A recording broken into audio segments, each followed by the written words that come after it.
Hello friends, Gary here, and today's topic for the video is how to use no contact. As I have already mentioned no contact, मैंने अपनी पुरानी videos में no contact mention किया है, तो I want to specify कि no contact को कैसे यूज़ करना चाहिए. What is no contact basically? No contact is basically in जिसमें आप अपने एक्स पार्टनर को कॉन्टैक्ट नहीं करते. किन वजहों से नहीं करते वो मैं भी आपको बताऊँगा. पहली वजह है कि आपको हील करने का टाइम मिलता है. जब तक आप हील नहीं होंगे, आप सिचुएशन को समझेंगे नहीं, अस्थिर नहीं होंगे, आप शॉक से बाहर नहीं आएंगे, तब तक आप एक सही डिसीजन नहीं ले सकते. तो पहले तो वो आपको वक्त देता है कि आप हील करें. सेकंड पॉइंट, आपको नो कांटेक्ट बचाता है कोई स्टूपिड डिसीजन और स्टूपिड हरकत करने से. स्टूपिड हरकत होता है एग्रेशन में आप लड़ पड़ो, कोई गलत चीज़ कह दो, आप उनसे कुछ गलत शब्दों में कह दें, आप उनको नुकसान पहुंचाएं, आप बेग करें, प्लीड करें, तो इन सारी चीज़ों से आपको बचाता है नो कॉन्टैक्ट. तो second thing, it protect you from doing stupid things, it save you from doing stupid things. गलत चीज़ें करने से आपको रोकता है. तीसरा पॉइंट, जब आप एकदम किसी की ज़िंदगी से आपके एक्स ने आपको छोड़ा तो उनने सोचा होगा कि आप कोशिश तो करेंगे रिलेशनशिप बचाने की, लेकिन एकदम आप जब कोशिश नहीं करते और आप एक्सेप्ट कर लेते हैं ब्रेकअप को, तो आपका एक्स भी शॉक में पड़ जाता है कि क्या मैं कुछ वैल्यूफुल इंसान था उस इंसान के लिए. तो वो आपको मिस करना शुरू कर देता है इनडायरेक्टली, ना चाहते हुए भी. तो it also force your ex to miss you, आपके एक्स को आपको मिस करने के लिए फोर्स करते हैं. तो that was the third point.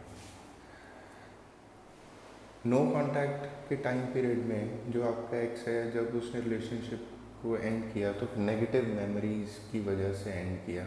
They were negative things which were happening in relationship, whether from your side from her side. तो उन नेगेटिव मेमोरीज़ को शेड अवे करने के लिए भी नो कांटेक्ट है. वो नेगेटिव मेमोरीज चली जाती हैं. जब इंसान किसी को मिस करता है तो नेगेटिव मेमोरीज़ को भूलना शुरू कर देता है और अच्छी चीज़ें याद रहती हैं.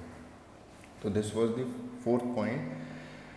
It gives time for your ex to forget the negative memories जो भी रिलेशनशिप की थी, एंड पॉजिटिव चीज़ें याद आती हैं.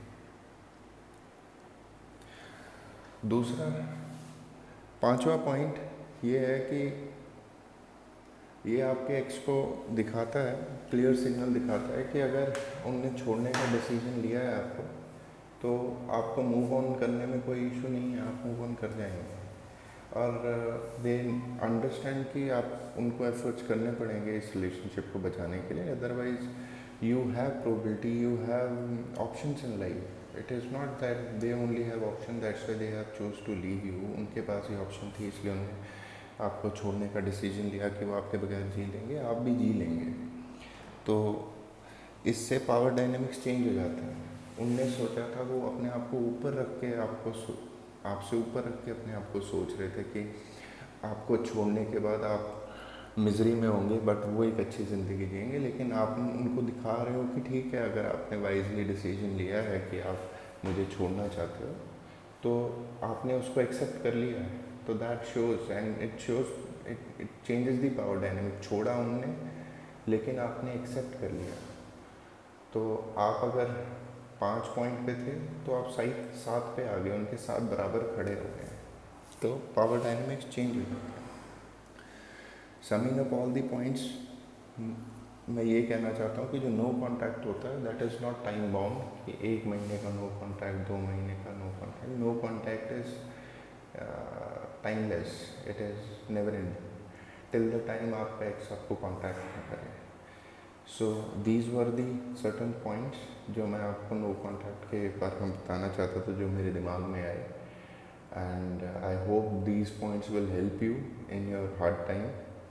And I am there for you in over here. And आपको कोई भी इश्यूज होते हैं, आपको कुछ भी क्लैरिफिकेशन चाहिए, तो you can comment on the video. I will definitely reply the comment. And if you like this video, like, share and comment and subscribe. Take care.